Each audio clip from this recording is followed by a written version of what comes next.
All right, so today we're going to dive deep into a story of survival, Yeah. set in the wilds of the Yukon, The the Klondike. Klondike, yeah. Yeah. And it's the story of Buck and the Call of the Wild.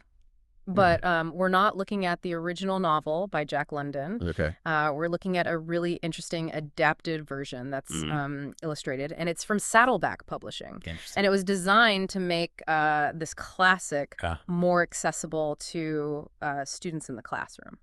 makes sense. Oh, Yeah, that's a great way to think about it. I think this deep dive is almost like your fast track yeah, to understanding the essence of, this really dramatic transformation that Buck goes through right. from this like cushy life, Yeah, life of comfort and ease to this brutal reality of the Yukon gold rush. right. And we really see how this pampered pet Yeah, becomes this creature of the wild right. facing, freezing cold starvation Yeah. and this constant fight for survival. It's interesting that we're looking at this adapted version from Saddleback Publishing because, Yeah. I mean, they're clearly, Yeah. focused on education and they're Uh-huh. trying to introduce readers to this Yeah. great work of literature. Yeah. And they do it by simplifying the language. And, Yeah. they actually use Okay. something called the Dale-Chall vocabulary system, Oh, wow. which is all about readability. Okay. And then, we've got these great illustrations to help bring the story to life. Yeah, I mean, that's such a great way to engage with a story, Mm, especially, maybe for younger readers or those yeah, who might, you know, maybe. be Well, intimidated by the, I the know. length or the density of the original. Right. So we have, the copyright information is from 2006, and the ISBN is Okay. 156254888-3. Got it. And I think, what they're really doing is they're trying to open up these really powerful narratives to a much wider audience. Makes sense. So I think our goal for this deep dive Okay. is to really pull out the essential insights from these excerpts. Yes. And specifically, we're going to be looking at Buck's initial experiences in the Yukon. Yeah, the very beginning, his introduction to this whole new world. Right, exactly. And I think, we want to understand the fundamental themes that are being introduced right at the beginning of the story. Absolutely. And I think, just jumping right in, Yeah, Buck starts as this beloved dog. right. What picture does the text paint of his life, Yeah. before he's taken away from everything he knows? Yeah. So it describes him as, this loving family pet Okay. in a very comfortable home. All right. So comfort, safety, Yeah. that sense of belonging. Right, exactly. Yeah. And this is going to, really set up a huge contrast Of course. with what he's about to experience, Yeah, right? for sure. He's used to this life of security, of being cared for. Uh-huh. He doesn't have to worry about food or shelter. Right. And I think this makes, the shock of his new reality Yeah. in the wild all the more impactful. Definitely makes us feel it more as readers, too. Exactly. Yeah, Right. for sure. So, and then the text goes on to say that he's stolen from his comfortable home Oh, wow. to become a sled dog Hmm. in the Yukon Gold Rush territory. So he's taken from everything familiar. I know it's like a complete Has been upheaval. thrust into this completely foreign world. Yeah. Yeah. So what are some of those, immediate hardships that he encounters Right. in this new environment? Well, the text doesn't really hold back. Okay. It lists, freezing temperatures, starvation, Mm. and cruelty as just like the immediate realities of this new life. That's intense. Right. It's like imagine going from, a warm house and regular meals Right, exactly. to that. Just brutal. Yeah. It's not just a change of scenery. Right. It's a fight for his existence. Right. Right. And I think the gold rush setting itself Yes. tells us a lot about the environment. Uh-huh. It's a harsh, demanding place Yeah. driven by this relentless pursuit of wealth. Yeah. Where life is probably pretty cheap. Exactly. Yeah. Right. It really makes you think about that shift, right? Yeah. He goes from being this pampered pet Yeah. to, battling for survival in this freezing wilderness. Yeah. And then it gets even more intense because the adaptation emphasizes that he learns Okay. that he must be brutal to survive. Wow. That's a tough lesson to learn, I know, it's pretty stark. especially so quickly. Yeah. Yeah. So why do you think that particular adaptation, the necessity of brutality, Mm. is so significant? That's a great question. I think it raises a lot of interesting points. Yeah. It's not just about a dog in a tough spot. Right. It's highlighting, a really fundamental aspect of survival, Yeah. I think, in extreme environments. It makes you question what happens when those rules that we're used to, Right. those rules of domestic life or civilized society, Yeah.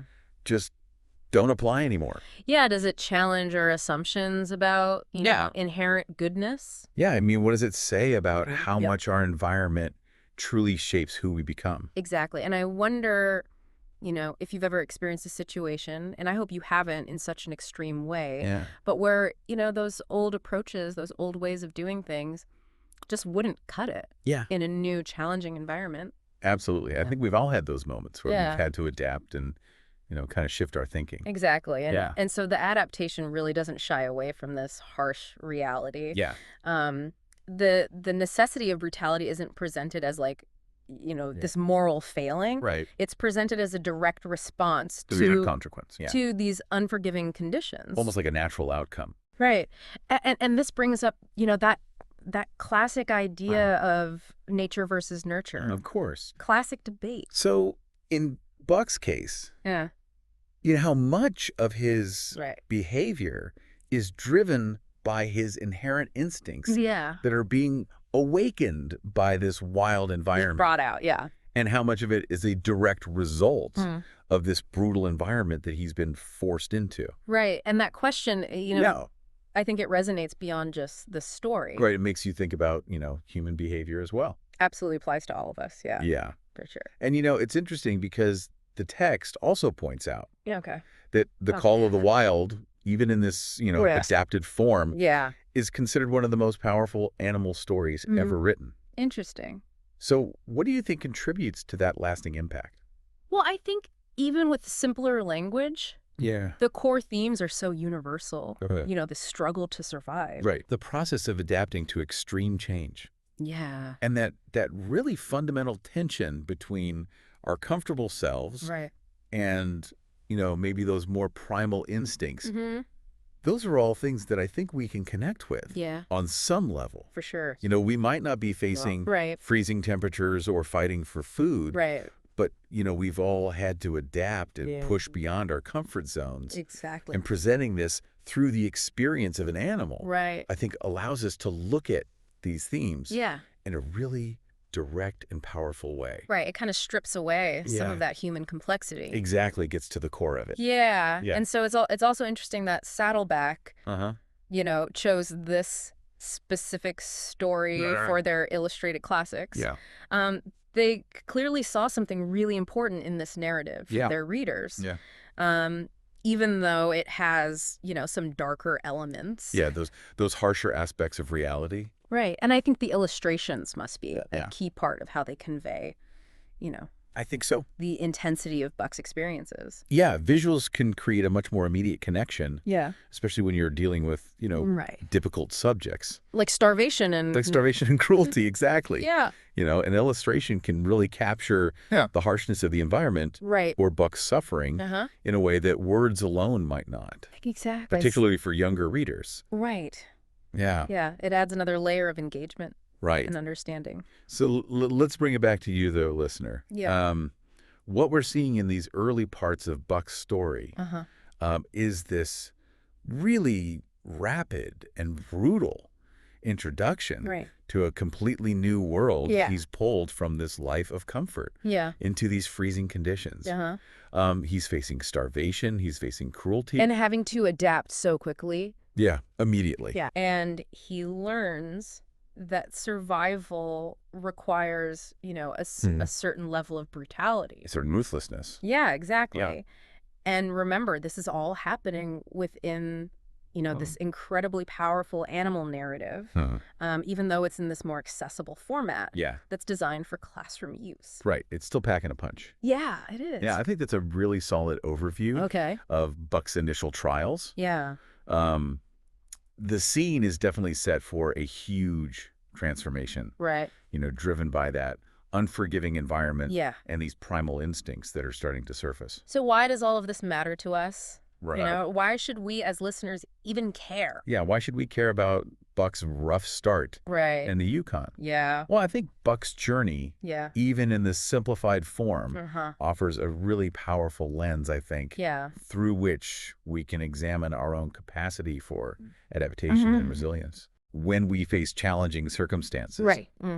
it prompts us to think about how our environment shapes us, Right. what we're capable of when we're pushed to our limits, Yeah. and maybe even, those more primal urges Uh-huh. that we might not even be aware of, Right. that might be lurking beneath the surface of our everyday lives. Yeah. Have you ever found yourself in a situation where you had to adapt in ways that you never expected Yeah. in order to just get by? Absolutely. I mean, I think Buck's story reflects that Right. that human struggle. On a really visceral level. Yeah, Yeah. exactly. And Yeah. it's fascinating to consider Uh-huh. how this adaptation, Right. with its focus on, clear language and those visual aids, Yeah. might influence someone's first encounter with Yeah. these themes. That's a good point. Right. It makes you wonder what aspects of the story might resonate differently than if they were reading the original text. Or the original, more complex Yeah. version. Yeah. And what might be gained in terms of accessibility and what nuances might be lost.